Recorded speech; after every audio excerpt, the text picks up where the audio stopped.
ಬಹಳ ದಿನಗಳ ನಂತರ ನಾನು ವಿಡಿಯೋ ಅಪ್ಲೋಡ್ ಮಾಡ್ತಾಯಿದ್ದೀನಿ. ನಿಮ್ಮ ಎಲ್ಲರ ಸಪೋರ್ಟು ಯಾವಾಗಲೂ ಹೀಗೆ ಇರಲಿ. ಹಾಗೆಯೇ ನಮ್ಮ ಧನ್ವಿಕಾ ಕ್ರಿಯೇಷನ್ಸ್ ಶಾಪ್ ಕೂಡ ಓಪನ್ ಇದೆ. ಇನ್ನೇನು ಯುಗಾದಿ ಹಬ್ಬ ಬರ್ತಾಯಿದೆ. ಎಲ್ಲರೂ ಶಾಪ್ ವಿಸಿಟ್ ಮಾಡಿ, ಶಾಪಿಂಗ್ ಮಾಡಿ. ಹಾಗೆಯೇ ಇಷ್ಟು ದಿನದಲ್ಲಿ ಒಂದು ಅನುಭವ, ಕಹಿ ಘಟನೆ ನಡೆದಿರೋ ಒಂದು ಅನುಭವದ ಪ್ರಕಾರ ಹೇಳಬೇಕು ಅಂತಂದರೆ, ನಿಜವಾಗ್ಲೂ ನಾವೆಲ್ಲರೂ ಒಂಟಿಯಾಗಿ ಬಂದಿದ್ದೀವಿ, ಒಂಟಿಯಾಗಿ ಹೋಗ್ತೀವಿ ಅನ್ನೋದನ್ನು ಆ ಭಗವಂತ ಒಮ್ಮೊಮ್ಮೆ ಜ್ಞಾಪಿಸ್ತಾ ಇರ್ತಾನೆ. ಹುಟ್ಟುವಾಗ ತಂದೆ ತಾಯಿ ಪ್ರೀತಿ ಅಂತ ಕೊಡ್ತಾನೆ.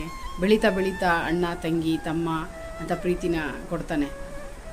ಸ್ವಲ್ಪ ನಮ್ಮ ಒಂದು ಯೌವನದ ವಯಸ್ಸಿಗೆ ಬರೋಷ್ಟೊತ್ತಿಗೆ ಗಂಡ ಮಕ್ಕಳು ಅಂತ ಕೊಡ್ತಾನೆ. ಆದರೆ ಹೋಗಬೇಕಾದ್ರೆ ಯಾವ ಸಂಬಂಧನೂ ಇಲ್ಲ. ನಾನು ನಿನ್ನ ಕಳಿಸಿದ್ದೀನಿ, ನಿನ್ನ ಕೆಲಸ ಮುಗೀತು, ನಾನು ಮತ್ತೆ ನಿನ್ನ ಕರ್ಕೋತಾ ಇದ್ದೀನಿ, ಹಾಗೆ ಬರಬೇಕು ಎಲ್ಲ ಬಿಟ್ಟು ಅನ್ನೋ ರೀತಿಗೆ ಜ್ಞಾಪಿಸ್ತಾನೆ. ಅಷ್ಟೇ, ಯಾರ ಮೇಲೆ ನಾವೇನೂ ಡಿಪೆಂಡ್ ಆಗೋ ಹಾಗೇ ಇಲ್ಲ.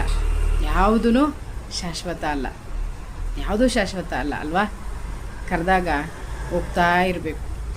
ಏನಂತೀರಾ?